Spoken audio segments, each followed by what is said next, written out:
Welcome to the point.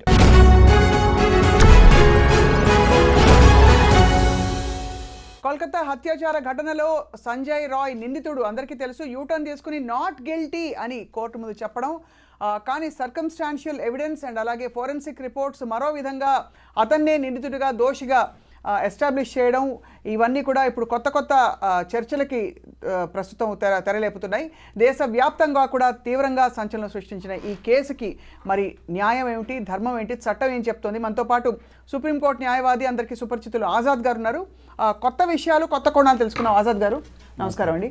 Azad గారు, చాలా దిగ్భ్రాంతి కలిగించే విషయం ఏంటంటే కొట్టొచ్చినట్టు అక్కడ ఎవిడెన్సెస్ కనిపించిన తర్వాత కూడా ఇవాళ మనం ఏమంటారు, ఒక నిర్దోషికి కూడా శిక్ష పడకూడదనే ఒక నెపంతో, ఒక కారణంతో మనం ఇంత దీన్ని సాగదీస్తున్నాం. ఏం జరుగుతుంది చెప్పండి. ఒకటండి, ఇది ఆగస్టు 9 నాడు జరిగిన ఆ రోజు నుంచి బయటపడిన విషయాలు ఏవైతే ఉన్నాయో రోజుకు ఒక కొత్త మలుపు తిరుగుతూ ఉంది. అవును. సో ఇక్కడ సంజయ్ అనే ఆయనకి అసలు ఎలాంటి సంబంధం లేదు అని చెప్పి ఈరోజు చెప్తా ఉన్నారు. కానీ ఆ రోజు ఏంటంటే సీసీ కెమెరాల్లో ఏదైతే అతనే ఉన్నాడు ఎక్కువ. ఇంకోటి ఏంటంటే అతను పోలీస్ కాదు, ఒక సివిక్ నేచర్ ఉన్న వ్యక్తి జనరల్గా. సో అతనికి అసలు యాక్చువల్గా హాస్పిటల్కి సంబంధాలు లేవు. అతను హాస్పిటల్లో రకరకాల పరిచయాలు పెంచుకుంటాం, అలాగే హాస్పిటల్లో బెడ్స్ అలాంటివి ఏదైతే ఉన్నాయో ఎవరికాలకి ఇప్పించడం, లేదా ఉద్యోగాలు ఇప్పిస్తానని చెప్పేసి ఒక రకమైన బెదిరింపు పాల్పడటం. ఇంకా ఫర్ ఎవర్ కైండ్ ఇన్ఫర్మేషన్ అంటే జనరల్ అందరూ తెలిసిన లేదు, అతను దాదాపుగా అంతకన్నా 3 times మ్యారేజ్ అవ్వటం, ఒక ఆమె చనిపోవటం, ఇట్లా కొన్ని నేరప్రవితమైన వ్యవహారం ఉందండి అతనికి. ఓకే. అది సో అంటే అక్కడ ఒక జనరల్గా ఏంటంటే అక్కడ ఏంటంటే మామూలుగా మన ఇన్ఫార్మర్ లాగా అక్కడ కూడా సివిక్ పోలీస్ అనేది అపాయింట్ చేసుకుంటారు మామూలుగా బెంగాల్లో. అది ఒక సిస్టమ్ ఉంటుందండి.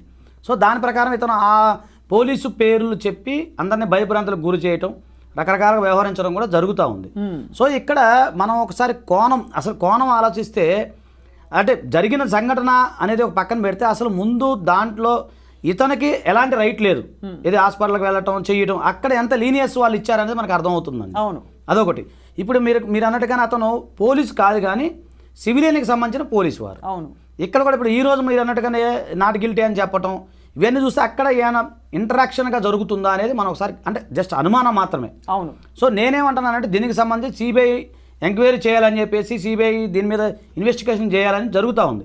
అది కనుక సిబిఐ కనుక దీన్ని టేకప్ చేస్తే దీన్ని ముందుకు తీసుకెళ్లే అవకాశం ఉంటుందని నా అభిప్రాయం, నా ఎక్స్పీరియన్స్ నేను చెప్తా ఉన్నాను. ఇక్కడ అంటే మరొక విషయం, ఇప్పుడు సర్కమ్స్టాన్షియల్ ఎవిడెన్స్ ప్రకారం ఒకరికంటే ఎక్కువ రేపిస్టులు ఉండి ఉండవచ్చని మనకి ఇంకా కూడా తావుందా ఆ ప్రశ్నకి?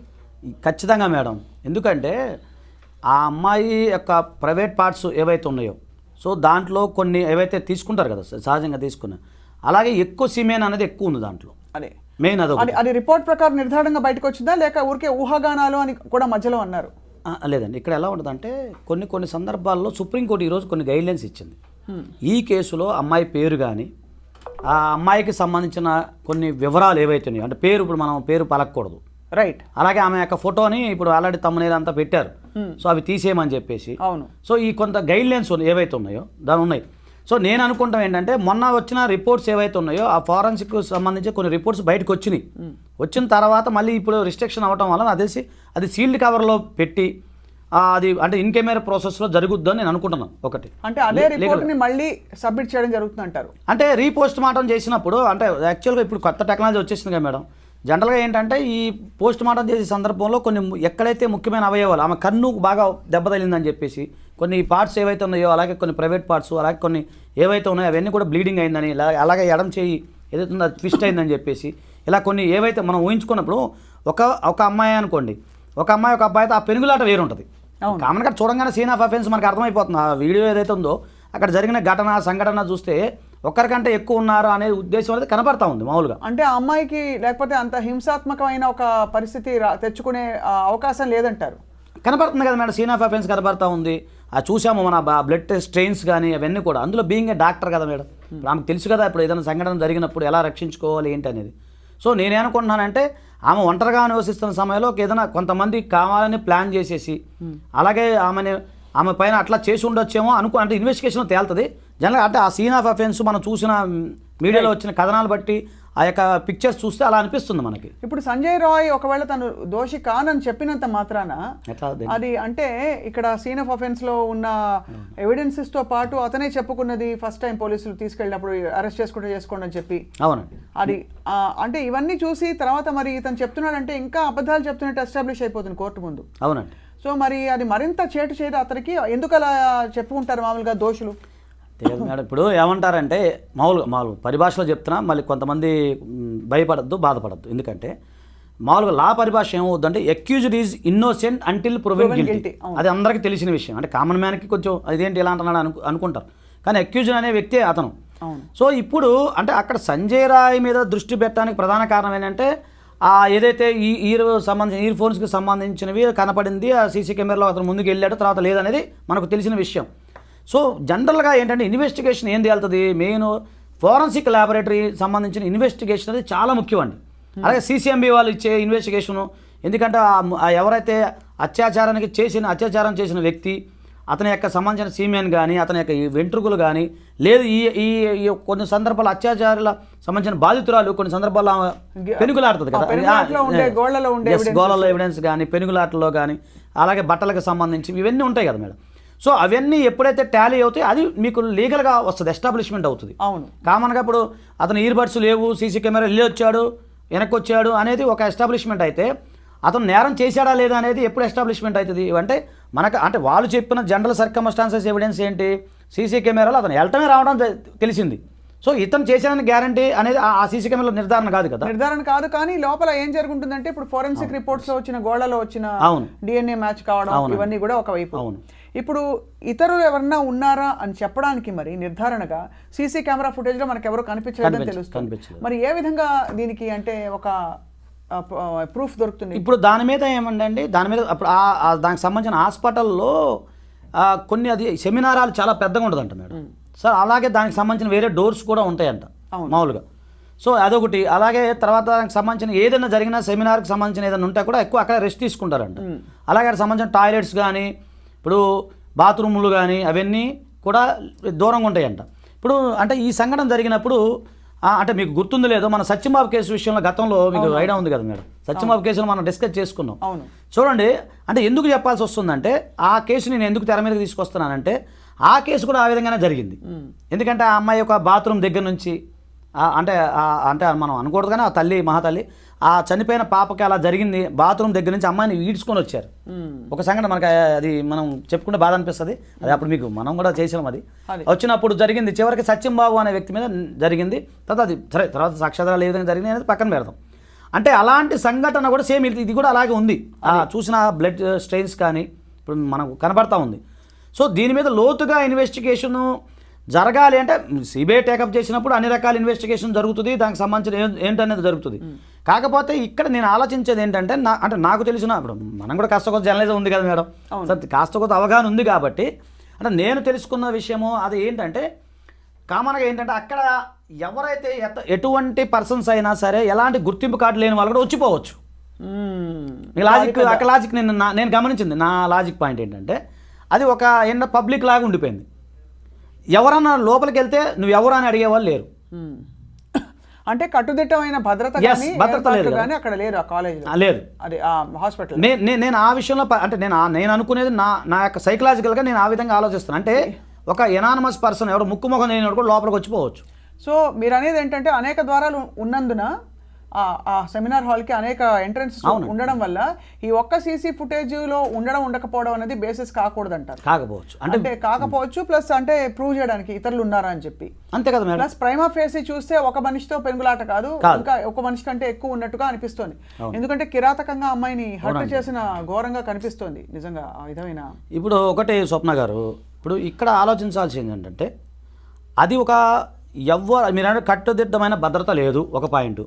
రెండోది ఇప్పుడు చెప్పిన ఎవరైతే సరే అతను నిందితుడిగానే మనం మాట్లాడుకుందాం, సరే అది కల్ప్రిట్ అదే సెకండ్ థింగ్. అంతే కదా సార్, అంతే కదా మేడం. మనం ఒక నిందితుడిగా అతను నిందితుడు లేదా నేరారోపణ చేసిన వ్యక్తి అనుకుందాం. అతనికి అసలు హాస్పిటల్కి సంబంధం లేదు.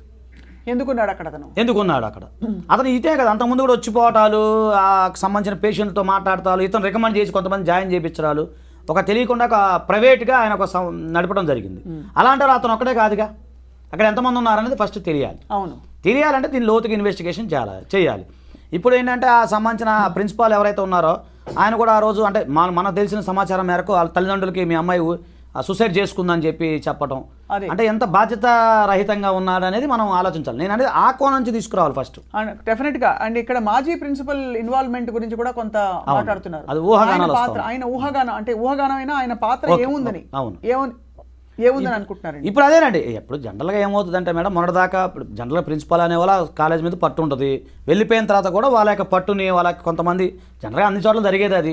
వాళ్ళకి సంబంధించిన అనుచరులు సహచరులు ఎవరో కొలీగ్సో ఇంకా వాళ్ళ మీద పట్టు సాధించడం కోసం అలా కొంత అతను చేసే అవకాశాలు ఉంటాయి. నేనేమంటున్నానంటే ఇప్పుడు ఫస్ట్ ప్రజెంట్ ప్రిన్సిపాల్ అయినా గతంలో చేసిన వాళ్ళు అయినా కూడా ఇదంతా బాధ్యత రాహిత్యమే.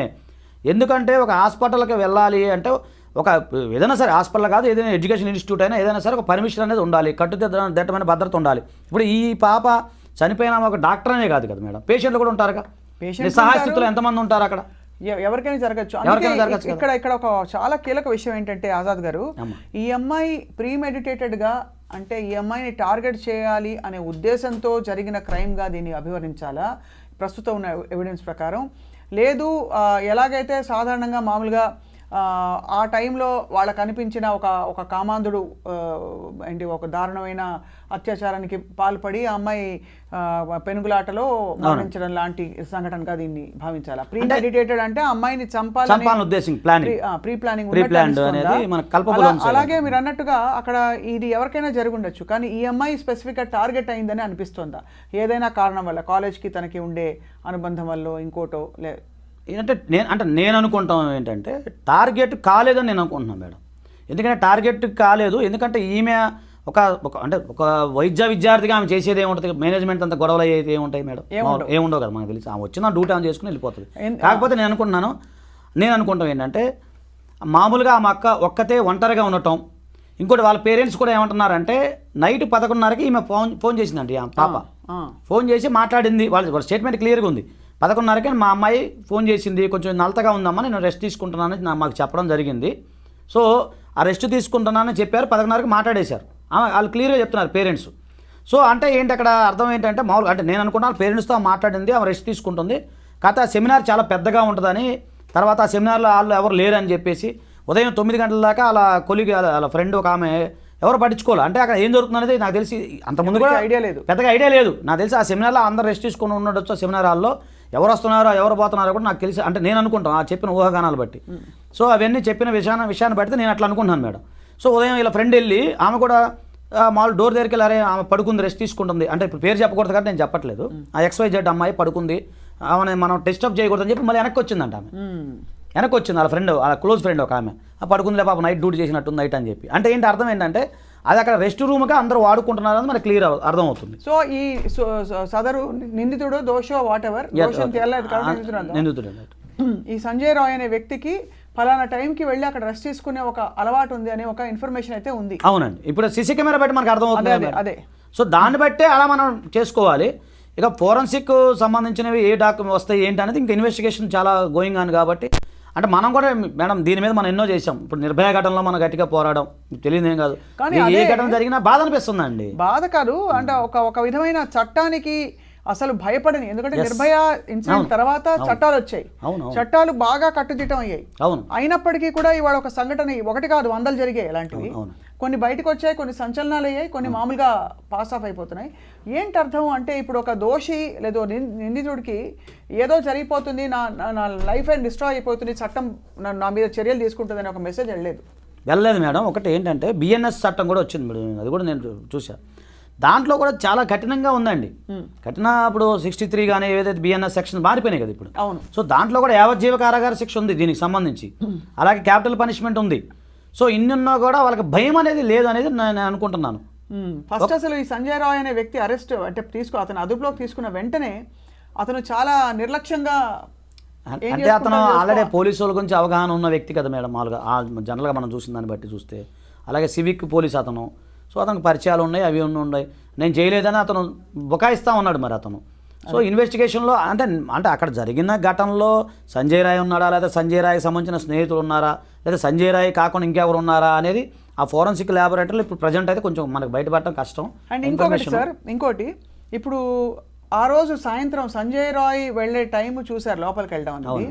బట్ అంతకు ముందు ఎన్నో గంటల ముందైనా సెమినార్ హాల్ తెరిచినప్పుడో ఎప్పుడో సాయంత్రం ఆ 4:30కో 5:30కో 6:30కో వ్యక్తులు లోపల వెళ్ళారా లేదా అనే నిర్ధారణ జరిగిందా? అంటే వాళ్ళు చెప్పేది ఒకటే సీసీ కెమెరా ఉంది మేడం ఇక్కడ. ఆ సీసీ కెమెరాలోనే దాంట్లో లేదు, దాంట్లో ఏం లేదు, దాంట్లో ఎవరు వెళ్ళలేదు. ఎవరు లేదు, ఇతను ఒక్కనే వెళ్ళటం రావడం జరిగింది రోజంతా.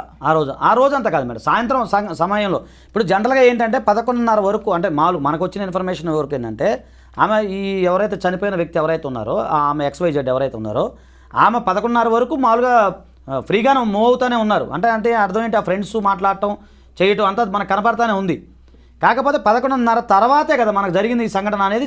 ఆ టైంలో చూస్తే ఇతను మాత్రమే కనపడ్డాడు అందులో. అవును, అది మనం లెక్క తీసుకోవాలి.